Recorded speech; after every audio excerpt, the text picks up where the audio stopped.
7వ భాగము. కడప నవాబుకు జ్ఞానబోధ.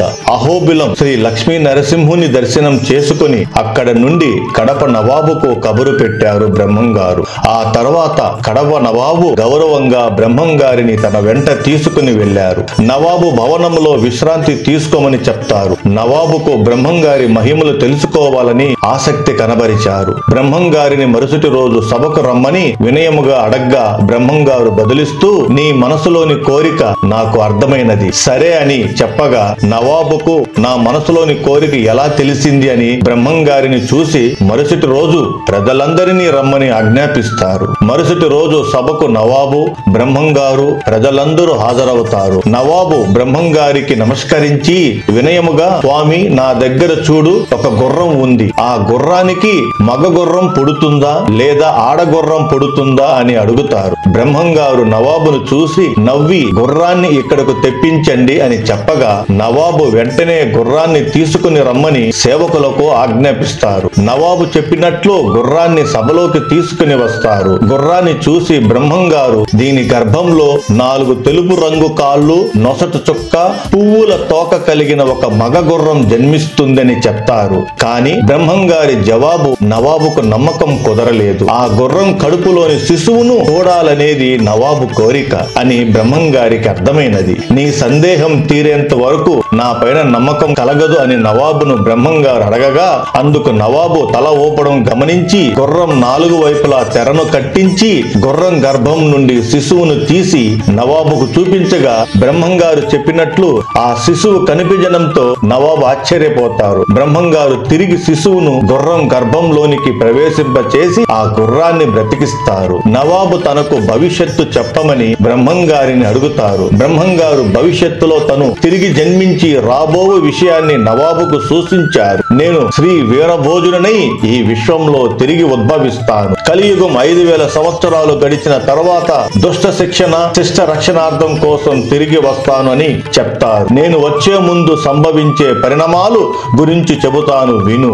ఉప్పు కోడూరులోని ఊరు చెరువులో ఉత్పాతాలు పుడతాయి. నిజాయితో వ్యాపారం చేసుకునే వర్తకులు క్షీణించిపోతారు. 14 నగరాలను జల ప్రవాహాలు ముంచెత్తుతాయి. నేను రావడానికి ఇది ప్రబల నిదర్శనం. 4 వర్ణముల వారు గతి తప్పి నడుస్తారు. దేశంలో పెద్ద పొగ మేఘం కమ్ముకుంటుంది. ప్రజలు దానిలో చిక్కుకుని మరణిస్తారు. 5972 ధాతునామ సంవత్సరాన మాఘశుద్ధ బుధవారం రోజున పట్టపగలే 18 పట్టణాలు దోపిడీకి గురవుతాయి. కోమధూపాటిలో కొచ్చెర్ల కోటలో కోడి మాట్లాడుతుంది. జనులందరూ తీసుకున్న సొమ్మును తిరిగి ఇవ్వకుండా మోసపూరిత జీవితాన్ని గడుపుతూ అబద్ధాలు చెబుతూ బాకీలను ఎగ్గొడతారు. కోమటి కులములో 25 గోత్రాల వారు మిగిలి ఉంటారు. ఉత్తర దేశంలో ఉత్తర బేరి కోమటి మహాత్మ అయి నిలుస్తాడు. ఆ కోమటిని ప్రపంచమంతా కీర్తిస్తారు. మధుర మీనాక్షమ్మ మనుషులతో మాట్లాడుతుంది. పట్ట పగలే ఆకాశంలో నుండి పిడుగుల వాన పడి నిప్పుల వర్షం కురుస్తుంది.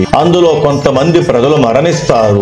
పంది కడుపున ఏనుగు పుడుతుంది. మేక కడుపున 5 తలల మేకపోతు పుడుతుంది. బనగానపల్లెలో కాలజ్ఞానం పాత్ర పైన వేప చెట్టుకు చేమంతి పూలు పూస్తాయి. గుణవంతులందరూ బనగానపల్లెకు చేరుకుంటారు. బనగానపల్లి నవాబు కొంతకాలమే పాలన చేస్తారు. ఆ తర్వాత ఇతర రాజులు బనగానపల్లిను స్వాధీనం చేసుకుంటారు. అద్దంకి నాంచారమ్మ ముందుగా మాట్లాడుతుంది. అందువల్ల ఎందరో నష్టపోతారు. గోల్కొండ నుండి 2 పిల్లలు పట్టణాన్ని ఏలుతారు. మహానంది మరువున ఎన్నో మహిమలు పుడతాయి. నేను రాబోయే ముందు ఒక చిత్రం జరుగుతుంది. దానిని గమనించిన వారిని నేను రక్షిస్తాను. 4 నిలువు ఎత్తుగల ఆజానుబాహులు మేమే వీరభోజ వసంతరాయులమని చెప్పుకుంటారు. నిజమైన భక్తులు ఈ మాటను నమ్మరు. మూఢులు నమ్ముతారు. మరొక విచిత్రం పుడుతుంది. వీపున వింజామరులు, అరికాలున తామర పత్రములు కలిగిన వారు వస్తారు. అది చూసి నేనేనని భ్రమపడవద్దు. నా రాకకు నిదర్శనం ఏమిటంటే కందిమల్లయ్యపల్లిలో నవరత్న మండపం కడుతారు. ఆ పల్లె పెరిగి పట్టణంగా మారుతుంది. కంచి కామాక్షమ్మ కన్నుల వెంట నీరు కారుతుంది. ఈ సంఘటన తరువాత వందలాది మంది మరణిస్తారు. ఆవు కడుపులోని దూడ అదే విధముగా బయటకు కనిపిస్తుంది. పిల్లలు లేని స్త్రీలకు పిల్లలు పుడతారు. కృష్ణా గోదావరుల మధ్య మహాదేవుడు పేర శైవుడు జన్మించి మత భేదాలు లేక గుడులు గోపురాలను నిర్మించి పేరు ప్రఖ్యాతలు పొందుతాడు. ఊరూరా గ్రామ దేవతలు ఊగిసలాడుతారు. కాశీ, కుంభకోణ, గోకర్ణ క్షేత్రాల మహిమలు తగ్గిపోతాయి. కంచి మహత్యం మాత్రం పెరుగుతుంది. ఆనందనామ సంవత్సరాలు నాలో 13 గడిచే వరకు ఈ నిదర్శనాలు కనబడుతూ ఉంటాయి. పతివ్రతలు పతితలవుతారు, వావే వరసలు పాటించకుండా ప్రవర్తిస్తారు, ఆచారాలన్నీ సమసిపోతాయి, రాయలవారి సింహాసనం కంపిస్తుంది. కురుమ సంతతి రాజ్యాందరిని జయించి దక్షిణంగా పోయి రామేశ్వరం దిక్కున రాయల దళాలను తరిమి యుద్ధాలు చేసి నర్మదా నదిలో కత్తులను కడిగి కాశీకి వచ్చి రాయల తల చూస్తారు. ఈ సమయంలో హస్తినాపురిలో మహామారి అనే శక్తి పుడుతుంది. రామేశ్వరం వరకు ప్రజలను నాశనం చేస్తుంది. రాయలు విజయనగరం పాలించే సమయంలో గజపతులతో పోరు జరుగుతుంది.